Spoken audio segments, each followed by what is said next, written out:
আমন্ত্রণ জানাচ্ছি প্রিয় দর্শক, মানচিত্রের নিয়মিত আয়োজন কথোপকথনে। ব্যানার এবং হেডলাইন দেখে আপনারা বুঝতে পারছেন যে আমি বলছি যে শেখ হাসিনা, আমাদের জননেত্রী শেখ হাসিনা, মাননীয় প্রধানমন্ত্রী শেখ হাসিনা বলেছেন যে ভোট কেন্দ্রে কেউ যাবেন না।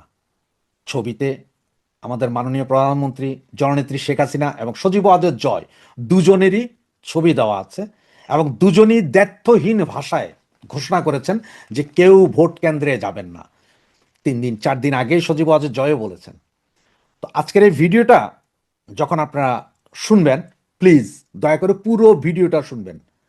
আজকের এই ভিডিওটা দয়া করে সকলে পুরো ভিডিওটা শুনবেন এবং পছন্দ হলে ম্যাক্সিমাম শেয়ার করবেন, ম্যাক্সিমাম বন্ধু বান্ধবকে বলবেন যেটা শোনার জন্য।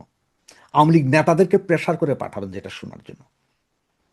আমি এই যে শেখ হাসিনা আজকে প্রায় 15 দিন আগে বলেছেন নো ভোট নো ভোট, একটা ক্যাম্পেইন চলছে না, নো ভোট নো ভোট, যেখানে নৌকা নাই সেখানে ভোট নাই। বেশ কিছু জনপ্রিয় গানও করেছে, অবশ্য ওখানে দুই একটা স্ল্যাং ল্যাঙ্গুয়েজ আছে, সেটাতে কেউ মনক্ষুণ্ণ লাভ নেই। কারণ এখন যে প্রজন্ম, জেনজি প্রজন্ম, তারা তো স্ল্যাং ল্যাঙ্গুয়েজ ছাড়া বুঝে না। কারণ ওই যে একজনে বলছিল সাউয়া মাউয়া ছেড়ে দাও, ওনার স্ল্যাং ল্যাঙ্গুয়েজ তো সবাই শুনেছে না, তো সেম এখন আমরাও ওইভাবে গেলাম। কিন্তু এই যে আমাদের নেত্রী শেখ হাসিনা এবং সজীব ওয়াজেদ জয় যে কথাটা বলছে যে ভোট কেন্দ্রে কাউকে না যাওয়ার জন্য, যারা আওয়ামী লীগ সমর্থক বা জনগণ যারা আওয়ামী লীগকে ভালোবাসে তাদেরকে ভোট কেন্দ্রে না যাওয়ার জন্য বলছে। আমাদের আওয়ামী লীগ, শ্রমিক লীগ, যুবলীগ, স্বেচ্ছাসেবক লীগ, মহিলা আওয়ামী লীগ, কৃষক লীগ, এদের কোনো নেতা নেত্রীকে আজ পর্যন্ত একটা ভিডিও মেসেজ দিতে পেরেছে? পারে নাই। তবে আজকে থেকে আমাদের বিভিন্ন তৃণমূলের বেশ কিছু কর্মী, বেশ কিছু ভাই বোন যাদের কোনো পদ পদবিও নেই, তারা ভিডিও মেসেজ দিয়ে যাচ্ছে। তারা বাংলাদেশের থেকে ভিডিও মেসেজ ফেসবুকে ছেড়ে দিচ্ছে, রেকর্ডিং করে রেকর্ডটা ছেড়ে দিচ্ছে। কিন্তু নেতারা কোথায়? আপনার আজকে যুবলীগের সেন্ট্রাল কমিটির 2 লিডার, পরশ, তিনি কানাডায় থাকেন, আরেকজন আছেন নিখিল, সেক্রেটারি, দুইজনের একজনই কি ভিডিও বার্তা দিয়েছেন? একটাও দেননি। এ টিমের লাইভে এসেছিলেন পরেশ সাহেব, উনি ওনার চেহারা দেখান নাই। ওনারা দুইজন কিন্তু চাইলে 2টা ভিডিও বার্তা, ছোট ছোট 30 সেকেন্ডের ভিডিও বার্তা হোক, যে যারা যুবলীগ করেন, আওয়ামী লীগ করেন, যারা করেন, আপনারা কেউ ভোট কেন্দ্রে যাবেন না, আশপাশের লোকজনকে উৎসাহিত করুন ভোট কেন্দ্রে না যাওয়ার জন্য। এই কথাগুলো তো ওনারা দুইজন ভিডিওতে এসে বলতে পারতেন, লাইভে আসার দরকার নেই, তো রেকর্ডিং করে ছেড়ে দেন না 30 সেকেন্ডের জন্য। করেননি। স্বেচ্ছাসেবক লীগের প্রেসিডেন্ট, উনি আছেন বর্তমানে সম্ভবত ইউএসএ, এবং সেক্রেটারি উনিও আছেন বাইরে, না জানি হয়তো থাইল্যান্ড বা ব্যাংককে, কোথায় আছেন কে জানে। ওনাদেরকে আজ পর্যন্ত, আমি অনেকবার কথা বলেছি, আজ পর্যন্ত বলাতে পারিনি ওনাদেরকে। মহিলা আওয়ামী লীগ সেন্ট্রাল কমিটি, কোথায় আছেন ওনারা?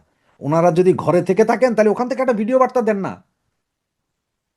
এরপর আছে আপনার কৃষক লীগ, কৃষক লীগের সেক্রেটারি থাকেন কানাডায়, উনিও কেন একটা ভিডিও বার্তা দিতে পারলেন না? আমাকে বলেন। ঢাকা মহানগর উত্তর, ঢাকা মহানগর দক্ষিণ, ঢাকা মহানগর উত্তরের যে সেক্রেটারি, উনিও দেশের বাইরে আছেন, প্রেসিডেন্ট যদিও জেলখানায় আছেন। আর ঢাকা মহানগর দক্ষিণ সভাপতি, উনি তো হাওয়া, ওনার অবস্থা কেন? হাওয়া হাওয়া ও হাওয়া খুশবু লুটা দে, এই অবস্থায়। এছাড়াও আরো কিছু আছে, যেমন আপনার বঙ্গবন্ধু পরিষদ আছে, প্রকৌশলীরা আজকে অবশ্য একটা বিবৃতি দিয়েছে, সাচিব আছে, কৃষিবিদ সংগঠন আছে, আওয়ামী লীগ আইনজীবী পরিষদ আছে, এনারা কোথায়? সাংবাদিক সমাজ, বুদ্ধিজীবী সমাজ কোথায়? সাংবাদিক, বিশিষ্ট সাংবাদিক যে নাজিম নিজাম, যার ওয়াইফ একসময় এমপিও হয়েছিলেন আওয়ামী লীগের বদন্যতায়, ওনারা কোথায়? নাজিম নিয়াজ তো আমেরিকাতে আছেন, ওনারা কেন এসে একটা ভিডিও বক্তব্য দিচ্ছেন না বা ভিডিও বক্তব্য দিতে পারছেন না? কারণটা কি? এই যে তৃণমূল কর্মী যারা এখন ভিডিও বার্তা দিচ্ছে, তাদের বাবা মা আছে, তাদের ঘর বাড়ি আছে, তাদের ভয় নাই, শুধু নেতাদেরই বাবা মা আছে, ঘর বাড়ি আছে, এটা চলে যাবে? নাকি এই সমস্ত সংগঠনের বড় বড় নেতারা এখন বিএনপি বা জামাতকে ডোনেশন দিচ্ছে এবং গোপনে হাত মিলাচ্ছে? কোনটা আপনার কাছে কোনটা মনে হয়? কমেন্টস করে জানান আপনার কাছে কোনটা মনে হয়। এই যে আমি যে সংগঠনগুলোর কথা বললাম, তার মধ্যে একমাত্র ছাত্রলীগের সভাপতি সেক্রেটারি ছাড়া আর কেউ ফেসে আইসা এইভাবে বিভিন্ন জায়গায় কথা বলছে না। কোথায় গেল এই যুবলীগের নগর, মহানগর, ওয়ার্ড, থানা কমিটির সভাপতি সেক্রেটারিরা? তারা কোথায়? যুবলীগের তৃণমূলের কর্মীরা কথা বলে, নেতারা কোথায়? শুধুমাত্র হোয়াটসঅ্যাপের মেসেঞ্জারে যে ওনারা কথা বলছেন, এতেই হবে?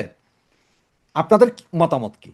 যে এই মুহূর্তে যেহেতু শেখ হাসিনা এবং সজীব ওয়াজেদ জয় দুইজনই দ্ব্যর্থহীন ভাষায় বলে দিয়েছেন যে আমরা কেউ ভোট কেন্দ্রে যাব না, এই কথাটা আওয়ামী লীগের সমস্ত নেতারা একের পর এক বলা উচিত কিনা।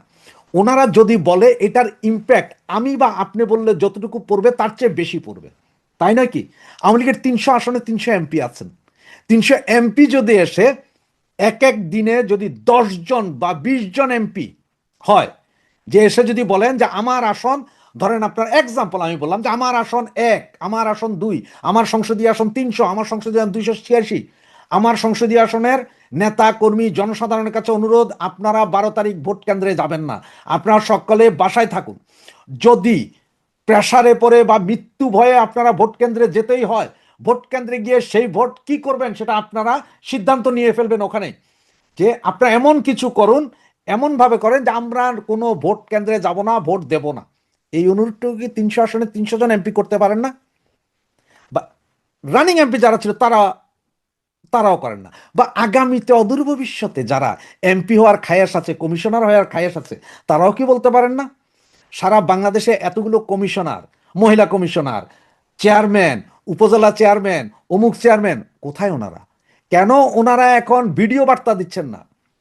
আওয়ামী লীগের কতজন নেতা, আমি কোনো কর্মীর কথা, কতজন নেতা এই সেন্ট্রাল কমিটি থেকে শুরু করে ওয়ার্ড কমিটির নেতা, কতজন আপনারা উঠান বৈঠক করতে পারছেন? আপনার সব কি ওই যে রাতের বেলার হোয়াটসঅ্যাপ, সারা রাত হোয়াটসঅ্যাপ আর দিনের বেলা মেয়াদ উত্তীর্ণ খায়া ঘুমাইয়া থাকবেন?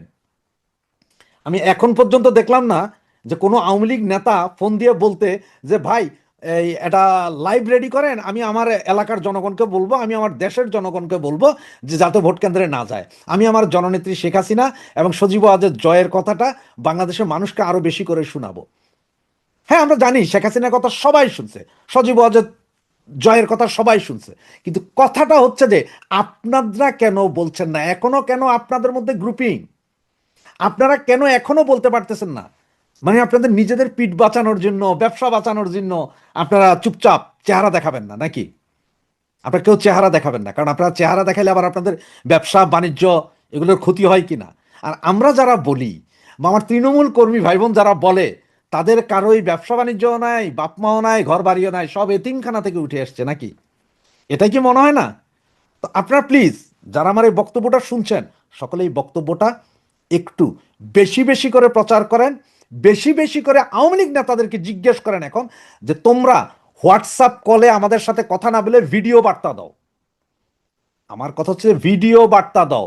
আওয়ামী লীগকে ধ্বংসের মূল কারিগর এই লোকগুলো, এই কমিটি, আপনার যতগুলো কমিটি বললাম, এই যে আওয়ামী লীগ, যুবলীগ, শ্রমিক লীগ, স্বেচ্ছাসেবক লীগ, মহিলা আওয়ামী লীগ, কৃষক লীগ, এরা সবগুলোই দায়ী, এরা সবগুলোই দায়ী। আজকে কোথায় অ্যাডভোকেট সাহেবেরা গোলাগুলি করতেন, আপনারা আপনারা ওই কে এপিএস হবেন, কে পিপি হবেন, কে জিপি হবেন, কে ডিপি হবেন, সকলেই তো পয়সা খাইছেন।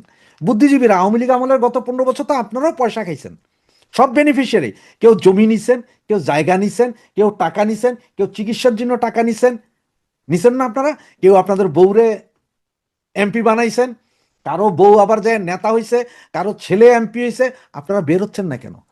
আপনার বের হওয়ার দরকার নেই, আপনারা রাস্তায় মিছিল করতে বলতে ভিডিও বার্তা দেন, অনলি 30 সেকেন্ড, যে আপনি বলেন যে আমি অমুক, চেহারাটা দেখাই যে আমি অমুক, আমার এলাকার জনগণ এবং দেশবাসীকে বলছি এই ভোটে আপনারা কেউ যাবেন না, এই ভোটে আপনারা কেউ ভোট দিতে যাবেন না, no vote, no vote, no vote.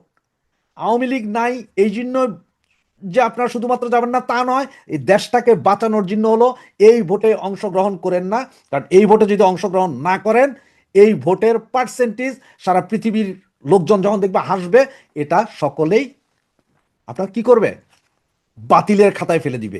এই কথাগুলো বলার মতন আওয়ামী লীগ নেতাকর্মী, যুবলীগ নেতাকর্মী, স্বেচ্ছাসেবক লীগের নেতা, মহিলা আওয়ামী লীগ, কৃষক লীগ, শ্রমিক লীগ, আরো যা যা আছে, এই যে সাচিব, বঙ্গবন্ধু পরিষদ, বঙ্গবন্ধু সঙ্গীত পরিষদ, তারপর আপনার কৃষিবিদ সংগঠন, তারপরে আওয়ামী লীগ আইনজীবী পরিষদ, পরিষদের তো অভাব ছিল না। কোথায় আপনারা নেতারা? সুতরাং আসুন, আমার তৃণমূল ভাই বোন এবং যারা আছেন সকলে মিলে আমার এই ভিডিওটাকে আপনারা নিজের মনে করে, নিজের মনের ভাষা মনে করে সকলের কাছে পৌঁছান এবং আওয়ামী লীগ নেতাদের কাছে পৌঁছান বেশি বেশি করে, যে জবাব দাও। এবং আপনাদের যদি আরো কোনো পরামর্শ থাকে আপনার কমেন্টসে লিখুন। প্রতিদিন এই ধরনের একটা করে ভিডিও আমার চ্যানেলে থাকবে। আসসালামু আলাইকুম রহমতুল্লাহি ওয়া বারাকাতুহু। সম্মানিত দর্শক, আজকে যে শিরোনামটি, সে শিরোনামটি আসলে ভিন্নভাবে করা উচিত ছিল। সেটি হলো পাপীদের কবলে আওয়ামী লীগ, বা আওয়ামী লীগ নিয়ে পাপী তাপীদের টানাটানি। এই ধরনের একটা শিরোনাম দিলে বেটার হতো।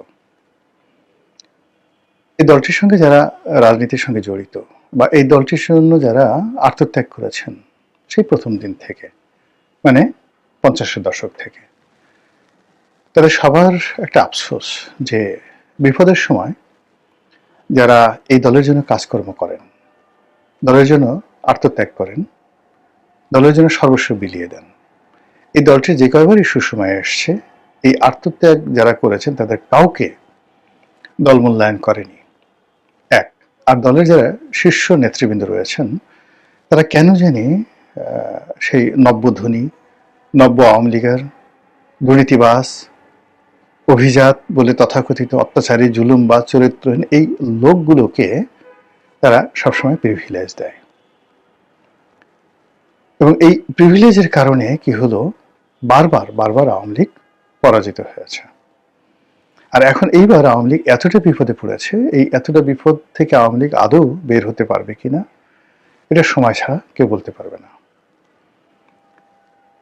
আমি এই দলটির খুব বিপদের সময়, যখন ভীষণ রকম বিপদ, সেটা হলো 1/11-এর সময়, তখন এই দলের শীর্ষ পর্যায়ে যারা লোকজন রয়েছেন তাদের সঙ্গে আমার সম্পৃক্ততা ঘটে। আমি একজন সাধারণ প্রার্থী হিসেবে 2001 সনে নমিনেশনের জন্য চেষ্টা করে যাচ্ছিলাম, কিন্তু আমার চেষ্টাটা হলো একজন নমিনেশন, ধরুন যে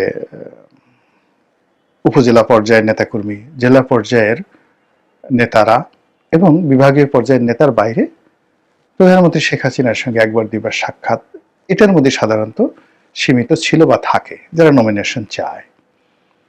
কিন্তু আমার ওটা আসলে ওই পর্যায়ে ছিল না।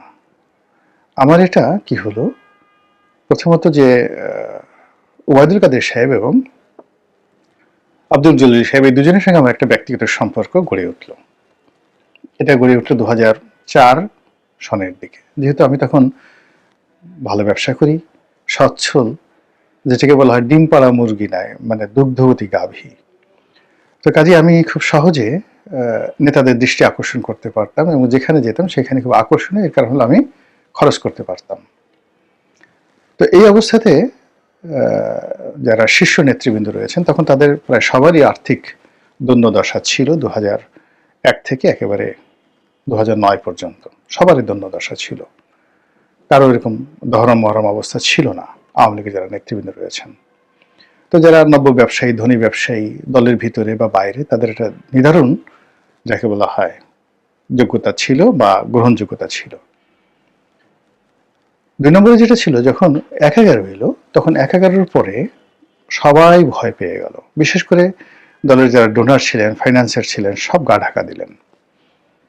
তারপর দলের বেশিরভাগ নেতা পালিয়ে গেলেন, নিজেরা বললেন আর রাজনীতি করবেন, এবং এত ভয় পেয়ে গেলেন যে বড় বড় নেতারা হাও মাও করে কান্নাকাটি করলেন প্রকাশ্যে যে আমরা আর জীবনে রাজনীতি করব না। ঠিক ওই সময়টিতে, অর্থাৎ 1/11-এর ওই সময়টিতে মতিয়া চৌধুরী, জিল্লুর রহমান সাহেব এবং অন্যান্য যে সকল, আব্দুর রাজ্জাক সাহেব, তাদের সঙ্গে খুব ঘনিষ্ঠভাবে কাজ করার আমার সুযোগ হয়েছিল। এবং আমার ক্ষুদ্র সামর্থ্য দিয়ে যতটা সম্ভব, ওই আমি এমনি, যেহেতু আমার ব্যবসা বাণিজ্য তখন তুঙ্গে, যতটা ব্যস্ততার মধ্যে সম্ভব আমি আর্থিকভাবে, লজিস্টিকভাবে যতটা সম্ভব, এবং ওই মুহূর্তে আমার সেনাবাহিনীর সঙ্গে একটা ভালো সম্পর্ক ছিল, আমি যতটা সম্ভব সবাইকে সহযোগিতা করতে পেরেছিলাম। যাক, যখন নমিনেশন পেলাম, এমপি হলাম, তখন এই দলটির প্রতি আমার একটা ভীষণ রকম দায়িত্ববোধ ছিল, কর্তব্যবোধ ছিল, প্রেম ছিল, ভালোবাসা ছিল। সেটা নিয়ে আর যেহেতু আমার কোনো প্রয়োজন ছিল না, অভাব ছিল না, অ্যাম্বিশনও ছিল না, বড় কিছু হবো, আবার এমপি হবো, আবার মন্ত্রী হবো, এটা এখনো নাই, কখনোই ছিল না। এটা স্বয়ং শেখ হাসিনাও জানতেন। উনি প্রায় বলতেন, এই রনিকে আর ইলেকশন করবে না। আর এখন মানে আওয়ামী লীগ, এই যে বিএনপির যারা লোকজন আছেন তাদেরকে, তারা একটু তারেক রহমান সাহেবকে জিজ্ঞাসা করতে পারেন যে গোলাম মোল্লা রনি সাহেবকে আপনার কাছে কি কখনো কিছু চেয়েছিল, বা are you able to give him something, তাকে কোনো কিছু দেওয়ার জন্য আপনার কি মনে হয় যে আপনি দিলেই গোলাম মোল্লা রনি নিয়ে নেবে? আপনি জিজ্ঞাসা করতে পারেন তাকে। He is very nice man, খোলামেলা জিজ্ঞাসা করতে পারেন যদি আপনার সেই ধরনের কোনো রিলেশন থাকে তার সঙ্গে। তো যার জন্য হয় কি, আমি আমার মতো আসলে খুব ছোটকাল থেকেই আহ, অনেক কিছু ছেড়ে দেওয়ার, অনেক কিছু অ্যাভয়েড করার, অনেক কিছু দিকে না তাকানোর একটা অভ্যাস গড়ে উঠেছে। তো সেই কারণে কি হলো, আওয়ামী লীগের যে বিভিন্ন পর্যায়ে আমি যখনই অনিয়ম দেখেছি, দুর্নীতি দেখেছি, আমি আওয়ামী লীগের ভিতরে বাইরে, সংসদীয় কমিটি, সংসদে, টেলিভিশনে, টক শো, লেখালেখিতে 2009 সন থেকে রীতিমতো ফাটিয়ে ফেলেছিলাম, সবার শত্রু হয়ে পড়েছিলাম। ভাগ্য ভালো, গণতন্ত্র তখন ভালো ছিল এবং শেখ হাসিনা স্নেহ করতেন পার্সোনালি, ভীষণ রকম স্নেহ করতেন, শেখ রেহানাও স্নেহ করতেন। এজন্য ওই দুর্বৃত্তরা আমাকে আসলে প্রাণে মারতে পারেনি, আদারওয়াইজ আমাকে তো মানে পাড়িয়ে মেরে ফেলতো। এবং আমার এই যে অবস্থা, শেষ দিন পর্যন্ত তারা কিন্তু সেই চেষ্টা করেছে যে আমাকে দুনিয়া থেকে সরানোর জন্য। কিন্তু প্রথমে আমি উইদিন দ্য পার্টি শেখ হাসিনার স্নেহ ছিল, আর যখন আমি পার্টি থেকে বের হয়ে আসলাম তখন আমার পরিবেশ পরিস্থিতি ন্যাশনাল হয়ে গেল, আন্তর্জাতিক ক্ষেত্র লোকজন চেনা শুরু করলো, ফলে আমাকে হজম করাটা এত সহজ ছিল না। যদি হজম করা যেত তাহলে আমাকে ছাড়তো না, কোনো অবস্থাতে ছাড়তো না। ফলে ওই অবস্থার মধ্যে থেকে আওয়ামী লীগের সকল বজ্জাত বদমাইশগুলোকে আমি হাড়ে হাড়ে চিনি, টু দি পয়েন্টে চিনি। কে টাকা উপার্জন করেছে, কে অশ্লীল কর্ম করেছে, কে অন্যের ঘর ভেঙেছে, কে চরিত্রহীন হয়েছে, কে শেখ হাসিনার হক নষ্ট করেছে, এবং কে ভণ্ডামি করে শেখ হাসিনার বিশ্বাসকে কাজে লাগিয়ে হাজার হাজার কোটি টাকা লুটপাট করেছে। শেষের দিকে দলীয় ফান্ড সংগ্রহের নামে প্রচুর টাকা পয়সা এদিক ওদিক হয়েছে, এবং তারা হয়তো দলের কোনো একটা জায়গাতে 10 টাকা দিয়েছে, কিন্তু 1000 টাকা তারা চুরি করে ফেলেছে। এই যে নজরুল ইসলাম মজুমদার এক্সিম ব্যাংকের, সালমান এফ রহমান, এই যে নসরুল হামিদ বিপু, মানে এরা ইচ্ছে করেই একটা বিরাট অপরাধের চক্র, আনিসুল হক আইনমন্ত্রী, এরা করে ফেলেছিল। আর আমি নাম বললাম না, অন্য যারা আছে তাদের নাম বললাম, নাম বলতে পারি সবাইকে, কোনো সমস্যা না। এই সকল দুষ্ট চক্র এখন গিয়ে দিল্লি, কলকাতা এবং বিশ্বের অন্যান্য দেশে তারা সেই সম্পদের পাহাড় যে গড়ে তুলছে, সেই পাহাড়ের উপর বসে বসে টিল নাও এখন পর্যন্ত শেখ হাসিনাকে ডুবাচ্ছে। এবং শেখ হাসিনাকে তারা আজরায়েলের হাতে তুলে না দেওয়া পর্যন্ত সম্ভবত ক্ষান্ত হবে না। এর বাইরে তারা এখনো পর্যন্ত, মানে তাদের সিআরআই ছিল, বিভিন্ন রকম তদন্ত হয়েছে, যা কিছু হয়েছে, কিন্তু এখন পর্যন্ত তারা বেরই করতে পারেনি যে সমস্যাটা প্রথম শুরু হলো কোত্থেকে। ছোট্ট একটা উদাহরণ দিই, যখন এই গণজাগরণ মঞ্চ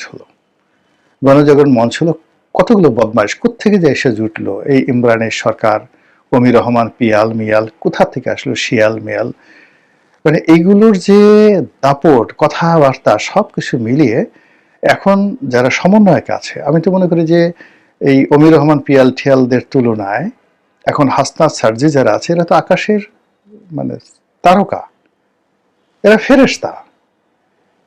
এই যে শাহবাগে যেভাবে তারা মদ গাঁজার আড্ডা তৈরি করেছিল, যেভাবে সেক্সের, মানে এই যে আমরা অ্যাপিস্টেইন যে সেক্স কেলেঙ্কারির কথা বলি, এর সাথে বড় বড় সেক্স কেলেঙ্কারি বাংলাদেশের পক্ষে যেটা সম্ভব, তারা যেভাবে পুরো একটা সেক্স সিটি, শাহবাগকে একটা সেক্স সিটি করে ফেলেছিল এই গণজাগরণ মঞ্চের এই বদমাইশগুলো করে, আওয়ামী লীগকে ব্যবহার করে তারা সবাই রাজনৈতিক আশ্রয় নিয়ে সবাই দেশের বাইরে চলে গেছে। এবং এই ছেলেগুলো তারা যখন একটা কোনো কথা বলে, একটা কাজ করে, যা কিছু করে, সঙ্গে সঙ্গে সেটা সাধারণ মানুষের মধ্যে ইন্টেলেকচুয়াল লেভেলে যারা সামাজিক মানে সোশ্যাল প্ল্যাটফর্ম ব্যবহার করে, যারা আওয়ামী লীগের ব্যাপারে এই বর্তমান অবস্থার আগেই আওয়ামী লীগের খরচ খাতায় ফেলে দিয়েছিল, কিন্তু যখনই বর্তমানে যে জমানা, এই জমানায় যে সকল রীতিবিরুদ্ধ কাজ হচ্ছে, অন্যায় হচ্ছে, জুলুম হচ্ছে, এদের দ্বারা ত্যক্ত বিরক্ত হয়ে যারা মনে করতে চায় আওয়ামী লীগ ভালো ছিল, সঙ্গে সঙ্গে বদমাশগুলোর উপস্থিতি, তাদের কথা, তাদের আচরণ, এরা কেউ হারফি, কেউ মানে মানে যাকে বলা হয়, এদের নানা রকম উপাধি রয়েছে। এরা যখন এসে আবার সেই সম্মুখ সারিতে এসে আওয়ামী লীগের পক্ষে কথা বলে, ন্যারেটিভ তৈরি করার চেষ্টা করে, মুহূর্তের মধ্যে প্রত্যেকটা মানুষ শেখ হাসিনার সম্পর্কে, আওয়ামী লীগ সম্পর্কে যতটুকু আগাবে, 10 হাত আগায় তো 100 হাত পিছনে চলে যায়। এবং এই যে পাপীদের যে গ্রুপ, সেই গ্রুপ নিয়ে আওয়ামী লীগ যতদিন না পর্যন্ত নিজেদেরকে এই পাপীদের থেকে আলাদা করতে না পারবে, এবং যারা তুলনামূলকভাবে, আসলে বাংলাদেশে তো শতভাগ পাওয়া যায় না, দেখে বলা হয় সৎ মানুষ পাওয়া যাবে না, কিন্তু কম্পারেটিভলি যাদের অন্তত পক্ষে জনগণের দিকে মানে জনগণ যাদের মুখগুলোকে এখন অপ্রিয় করে তোলেনি, যাদের চেহারা দেখলে জনগণের রাগ হয় না। আওয়ামী লীগের অনেক লোক আছে যাদের চেহারা দেখার সঙ্গে সঙ্গে মানুষজন রাগ হয়ে যায়, বলে যে না এদের দ্বারা হবে না। এদের কণ্ঠ শুনলে মানুষের সারা শরীরে মানে যাকে বলে কিরবির কিরবির শুরু করতে থাকে। এবং এদের কোনো যদি বলা হয় যে তারা সামাজিক মাধ্যমে কোনো কিছু লেখে, সঙ্গে সঙ্গে সাধারণ যারা আমজনতা, আওয়ামী লীগের যারা কট্টরপন্থী লোক আছেন তাদের কাছে আওয়ামী লীগের গু দিলেও আওয়ামী লীগ বলবে, তারা বলবে যে এটা অমৃত দেওয়া হয়েছে, এটা স্যুপ তৈরি করে দিয়েছে, মানে এগুলো বলতে থাকবেন। এটা দিয়ে তো আসলে রাজনীতি হবে না, এটা দিয়ে আওয়ামী লীগের রাজনীতিতে পুনর্বাসন হবে না, আওয়ামী লীগে ফিরে আসতে হবে। তো ফিরে আসার জন্য সেই অতীতে যেমন সৈয়দ আশরাফ সাহেবের মতো একজন ভদ্রলোক এসেছিলেন, যার সম্পর্কে কোনো অভিযোগ ছিল না, কোনো অভিযোগ ছিল না। হয়তো তিনি খুব অ্যাক্টিভ ছিলেন না, ড্রিঙ্কস করতেন, নেতাকর্মীদেরকে এন্টারটেন করতেন না, সারাদিন ঘুমিয়ে থাকতেন, কিন্তু কারো ক্ষতি করতেন না। আর যখন বাইরে কোনো কথা বলতেন সেটা মার্জিত ছিল, শালীনতা ছিল, কিছু কিছু দুই একটা কথা বিতর্ক তৈরি করেছিল, কিন্তু in general he was a great man, he was a great man. তো ওই গ্রুপ ছাড়া যারা উগ্র, যারা দুর্নীতিতে আকণ্ঠ নিমজ্জিত ছিলেন, যাদের পরিবার বলে কিছু নেই, দেখলাম যে মানে নিজের পরিবারে যে লোক রেসপেক্টেড নয়, কোনো দিক থেকে রেসপেক্টেড নয়, ব্রোকেন ফ্যামিলি, সব মিলিয়ে ছিলিয়ে এই মানুষগুলোর হাতে যদি আওয়ামী লীগের আবার নতুন নেতৃত্বের অভিষেক হয়, জয়ের পেছনে যদি এরাই থাকে, শেখ হাসিনার আশেপাশে যদি এরাই থাকে, তাহলে যে পাপ আওয়ামী লীগকে ক্ষমতাচ্যুত করেছে, সেই একই পাপ তাদেরকে বহু বহু বছর অনন্তকাল ক্ষমতার বাইরে রাখবে, এবং একটা সময় হয়তো এই দলটির অস্তিত্ব বিলীন হয়ে যেতে পারে। আর এটার উল্টো হয়ে যেতে পারে, তারা খুব দ্রুত ফিরে আসতে পারে যদি তারা তওবা করে, দ্রুত ফিরে আসতে পারে, নিজেদের যে কলঙ্কগুলো রয়েছে, ক্যান্সারগুলো রয়েছে, সেই ক্যান্সারগুলো তারা বাদ দিতে পারে, এবং যে হারামগুলো রয়েছে সেই হারামগুলো থেকে তারা নিজেদেরকে রক্ষা করতে পারে। হয়তো আল্লাহ রাব্বুল আলামিন তাদের জন্য সম্ভাবনার দ্বার খুলেও দিতে পারেন। আসসালামু আলাইকুম রহমতুল্লাহি ওয়া বারাকাতুহু।